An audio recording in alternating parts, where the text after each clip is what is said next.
तरह जब हम बार बार शंकर के मंदिर जाते हैं, एक लोटा जल चढ़ाते हैं, उसको पुकारते हैं, कथा में जाते हैं, बारंबार प्रार्थना करते हैं, तो एक ना एक दिन मेरा बाबा तुम्हारे सामने आकर तुम्हारा दुख काट ही देगा।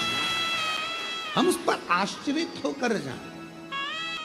आज पितृपक्ष की अमावस्या है। कितने कितने लोगों ने, कितने कितने संसार के पृथ्वी पर रहने वाले जितने भी मानव हैं, मनुष्य हैं, जितने भी भाई बहन यहाँ पृथ्वी पर रहते हैं, मेरी जीजी, मेरे जीजा, मेरी बेटियाँ, बेटा, मेरी माता, मेरे भाई, मेरे बंधु, सब ने पितरों की खूब सेवा, सब ने पितरों के लिए कुछ ना कुछ करा। पर श्राद्ध पक्ष के 16 दिन यदि कोई कुछ नहीं कर पाता है तो वो अमावस्या के दिन, आज के दिन, या तो भगवान की कथा सुनकर, या भोजन कराकर, दान कर कर, पुण्य कर कर, सत्कर्म कर कर, अपने पूर्वजों को दीप लगाकर पार उतार देता। आदि महत्वता हर महीने अमावस्या आती है, और हर महीने की अमावस्या की इतनी महत्वता क्यों होती? पितृपक्ष की अमावस्या या अन्य महीने की अमावस्या इतना फल क्यों देती है, इतना आनंद क्यों देती है, हमारे पूर्वजों के लिए इतना सुख क्यों प्रदान करती है? कभी अपने मन में यह भाव प्रकट करिएगा कि अमावस्या इतनी फलदायक क्यों होती है, क्यों हमारे पूर्वज, क्यों हमारे पितर, क्यों हमारे गए हुए जो भी जीव हैं, और केवल कितने कितने किस्मत वाले हो आप सब।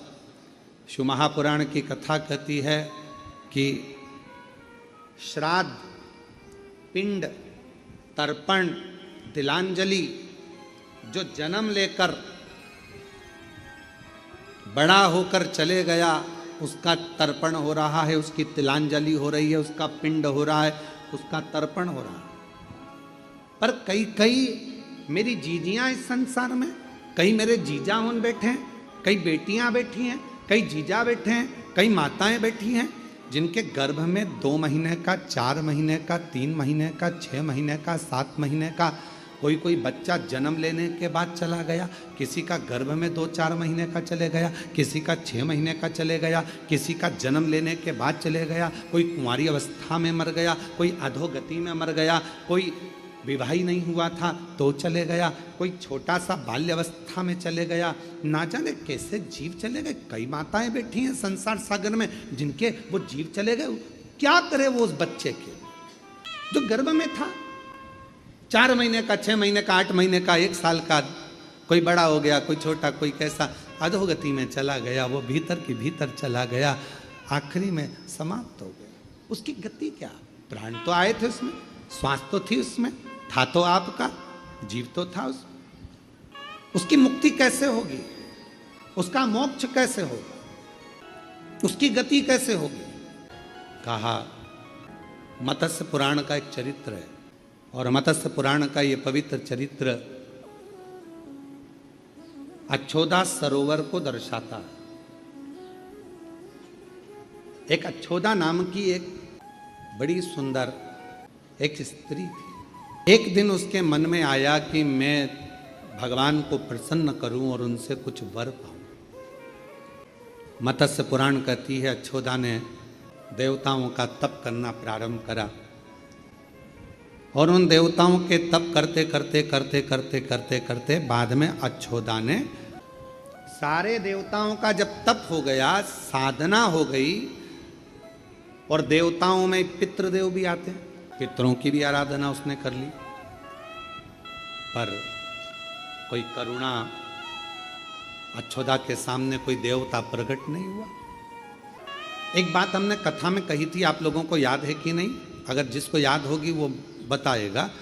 हमने कहा था सोमवार का व्रत करो, चाहे मंगलवार करो, चाहे बुधवार करो, चाहे गुरुवार करो, चाहे शुक्रवार करो, चाहे शनिवार करो, चाहे रविवार करो, दुनिया के चतुर्थी, छठ, तीज, पंचमी, नवरात्रे, चतुर्थी, कोई सा भी व्रत कर लो, सारे व्रतों का फल बिना शिव की आज्ञा के नहीं मिल सकता। शिव की आज्ञा के बिना नहीं मिल सकता। अब अच्छोदा ने, मत्स्य पुराण कहती है, अच्छोदा ने देवताओं का तप करा, साधना करी, सारे व्रत करे, उपास करे, साधना करी, तपस्या में लगी रही, नारायण भगवान की करी, ब्रह्मा जी की करी, सारे नाग देवता, ये देवता वो देवता, तो आपके जैसी थी अक्षुता। अक्षुता आप क्या करते हो, शंकर जी के मंदिर में जाते हो तो जितनी जितनी सामान भगवान रखे रहते हैं सबको नहलाए आते हो, एक लोटा जल लेकर जाते हो, शंकर जी को तो चढ़ाओगे, इधर गणेश जी, पार्वती जी, कार्तिक, नंदी, मालूम पड़े वहां घंटी भी रखिए तो उस पे भी चढ़ा। ये श्राद्ध विराम हो जाएगा, फिर नवरात्र प्रारंभ हो जाएगा, शरदीय नवरात्र प्रारंभ। अब की बार तो नवरात्र 10 दिन के हैं। आप सभी को बहुत बहुत बधाई। माँ दुर्गा भवानी के जवारे क्यों बोए जाते हैं, जोत क्यों लगाई जाती है, कलश स्थापना क्यों होती है, माँ भवानी को सौभाग्य सामग्री, सुहाग सामग्री का स्मरण क्यों, कन्या भोज क्यों, कन्याओं का चरण पूजन क्यों? क्यों भैया, कभी किसी ने पूछा कि 4 नवरात्रे होते हैं? अब जब 4 नवरात्रे होते हैं तो क्या पितृपक्ष एक ही होगा? जम के बोलो जरा, पितृपक्ष भी 4 ही बार आता। हम उसको 3 बार जान नहीं पाते, पर चौथे बार में हम शरदी आने से पहले उसका स्मरण करते। 4 नवरात्र के रूप में क्यों होती है? हमारा बचपन, हमारी जवानी, हमारी अधेड़ी और हमारा बुढ़ापा, 4 अवस्था में यह नवरात्रे की जो साधना होती है, नवरात्रे में जो आराधना होती है, जो नवरात्रे में माँ आद्य शक्ति दुर्गा भवानी, माँ पार्वती की पूजन होती है, माँ गोरा के रूप में, चंद्रघंटा के रूप में, स्कंद के रूप में, कुष्मांडा के रूप में, माँ कात्यायनी के रूप में, माँ कालरात्रि के रूप में, जब हम माँ आद्य शक्ति की आराधना करते हैं तो वो नवरात्रे हमारे शरीर को एक ऊर्जा देते हैं, एक एनर्जी देते हैं, एक बल देते हैं। कलश की स्थापना क्यों करते हैं? आज शिव महापुराण में शुरुआत में अपन शिव और पार्वती की यही संवाद को लेकर चलते हैं। कभी कोई तुमसे पूछे कि पूजन में मिट्टी का पात्र, मिट्टी का घड़ा, मिट्टी का हंडा, मिट्टी की मटकी क्यों रखी जाती है, यदि कोई तुमसे पूछे तो तुम्हें उत्तर देना है, ये मिट्टी का हंडा, मिट्टी का मटका, मिट्टी की मटकी कलश में रेणुका माता के नाम से रखी जाती है, जो अखंड सौभाग्यता प्रदान करती है। इसके ऊपर जब जब श्रीफल रखाता है, नारियल रखाता है, तो उस पर 5 बार 7 बार मोली नहीं लपेटी जाएगी, तो 9 बार लपेटी जाएगी। 5 या 7 बार लपेटते हैं तो कहते हैं कि लक्ष्मी की छिन्नता होती। बहुत ध्यान देना महाराज, कलश का जो मुख होता है, उस मुख पर भगवान विष्णु का स्थान होता है। किसका स्थान है? भगवान विष्णु का। थोड़ा सा नीचे आओगे, जहां से कलश का मुख दबा हुआ होता है, वह जगह भगवान स्वयं शिव की होती है। किसकी जगह है? भगवान शंकर की। कलश का अग्रभाग, नीचे का भाग जहां से फैला हुआ होता है, वहां ब्रह्मा का आधिपत्य स्थापित होता है। फिर कलश का जो नीचे का भाग होता है, वो भगवान शिव और शक्ति का स्थान होता है।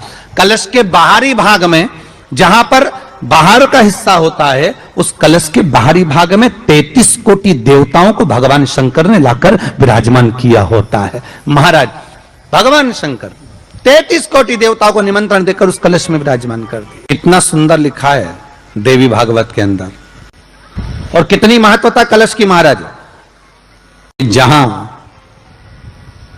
जगह पर किसी देवताओं को बुलाने की जरूरत नहीं होती, 33 कोटि देवता उस जगह पर स्वतः विराजमान हो जाते हैं। स्वयं 33 कोटि देवता स्वयं वहां विराजमान। और नवरात्रे में भी देवी की आराधना का एक स्मरण का सुख है महाराज। ज्योत का विधान है, नवरात्रे में देवी की ज्योत लगती है, अखंड ज्योति लगती है, जवारे बुआए जाते हैं, कलश लगता है। ज्योत का भी विधान है। जिसके यहां दिया अखंड जलाया जाता है, अगर वो दिए की लो, दिए की बाती अगर दक्षिण दिशा की होती है, तो उसके घर में साल भर में एक घात जरूर होती है। जो दिया अखंड जलता है, उसकी बाती का मुख दक्षिण का नहीं होना चाहिए। अगर आपने देवी भागवत का स्मरण कराओ, देवी भागवत को अगर सुना हो तो देवी भागवत में स्पष्ट किया गया कि पूर्व की ओर मुख करा हुआ दिया, अर्थात पूर्व की ओर ज्योत जो जलाई जाती है वो संपदा की वृद्धि करती है। पश्चिम की ओर मुख कर जो ज्योत लगाई जाती है महाराज वो वैभव को देती है, और उत्तर की ओर जो मुख कर ज्योत जलाई जाती है, उत्तर की ओर जो ज्योत का मुख रहता है वो आयु की वृद्धि करती है, घर में अकाल मौत को रोकती है। रात्रि का जो भाव तत्व है उसको भी अच्छे से समझ लेना।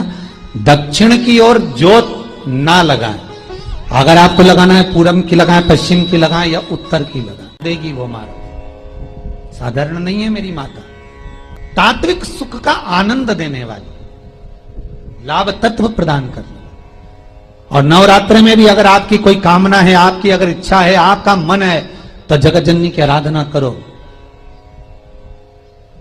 पति और पत्नी में अगर क्लेश है तो जगदम्बा के मंदिर में मक्खन चढ़ाओ, प्रेम बढ़ जाएगा। आपको लगता है कि पति कोई अन्य स्त्री से लगा हुआ है या परिवार टूट रहा है, तलाक तक पहुंच गया है, तो माता के मंदिर में आप ध्वजा लगवाइए, उस ध्वजा पर मक्खन लगाकर लगवाइए, आपको लाभ मिलेगा। महाराज यदि आपको लगता है कि बच्चे बहुत ज्यादा अपशब्द बोल रहे हैं, मुंह चला रहे हैं और प्रेम नहीं रख रहे, तो माता के मंदिर में लाल पुष्प, लाल चंदन और लाल चूड़ी मां को समर्पित करिए, प्रेम बढ़ेगा।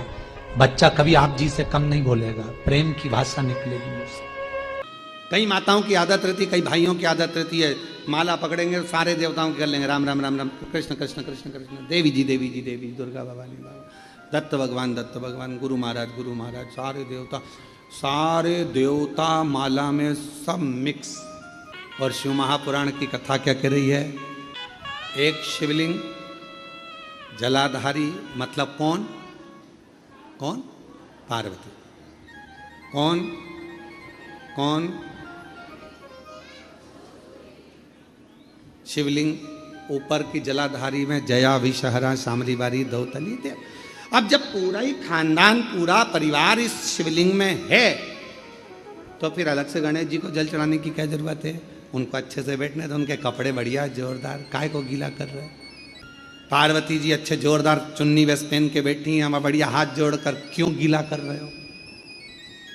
बोलो बोलो, सही है कि गलत है? कार्तिकेय जी बैठे हैं अच्छे से बढ़िया से, तो उनको भी नहलाने की क्या जरूरत? जब सब तुझ में रब दिखता है यारा में क्या कर? जब एक ही जगह पर सब हैं, तो फिर हम हमारी बुद्धि को क्यों इधर उधर कर रहे हैं? क्यों भटक रहे? हम हमारी दृष्टि में देवताओं को बांट दिया। जिसने शिव महापुराण की कथा को समझ लिया, उसने शंकर जी को जल चढ़ाना, पार्वती जी को जल चढ़ाना, गणेश जी को जल चढ़ाना, कार्तिकेय को जल चढ़ाना, पितरों को जल चढ़ाना, देवताओं को जल चढ़ाना सीख लिया कि इसी पर चढ़ा दो, सब स्वीकार कर ले, सब। तुम रुका जी कहते हैं चंचुला, ये पवित्र शिव महापुराण की कथा, गर्भस्थ कोई बच्चा भी अगर चला जाता है, गर्भ में 2 महीने से लेकर 9 महीने तक का भी अगर कोई बच्चा शांत हो जाता है, जो नारी जो पुरुष इस पवित्र कथा को श्रवण करते हैं, उसके गर्भस्थ जीव भी मुक्त हो जाते हैं, जिनको आहूत कहा जाता है। कोई कुंवारी अवस्था में चले गया, बाल्य अवस्था में चले गया, कुंवारी अवस्था में चल जाता है, उसको ना पिंड मिलता, ना तर्पण होता, ना तिलांजलि होती, वो कुंवारी अवस्था में मरा हुआ जीव भटकता रहता है, उसका गया भी नहीं होता, उसका पिंडा भी नहीं होता, उसका तर्पण भी नहीं होता, उसकी तिलांजलि भी नहीं होती, वो जीव भटकता है। तुम रुका जी कहते हैं कि यह पवित्र कथा सुनने वाला कोई कुंवारी अवस्था में भी अगर मर गया है, चले गया है, तो यह शिव पुराण उसको मुक्त कर देती है, मोक्ष दे देती है। ये पितरों को मोक्ष देने वाली। आप और हम जब भगवान शंकर के 12 ज्योतिर्लिंग का दर्शन करते हैं, उसकी पूजन करते हैं, आराधना करते हैं, साधना करते हैं, भजन करते हैं, उसकी एक दिव्य ज्योति भी आपको और हमको ऊर्जा प्रदान करती है, बल देती है।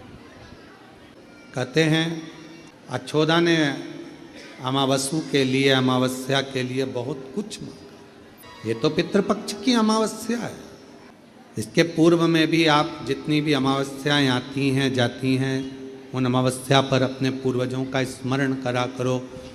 गौशाला में जाकर गौग्रास दिया करो, गौ माता को चारा दिया करो। ना हो तो किसी गौशाला में कोई चीज़ की ज़रूरत हो तो वो प्रदान किया करो, पर अपने आसपास की गौशाला पर जाया करो। दान पुण्य धर्म करते रहो, सत्कार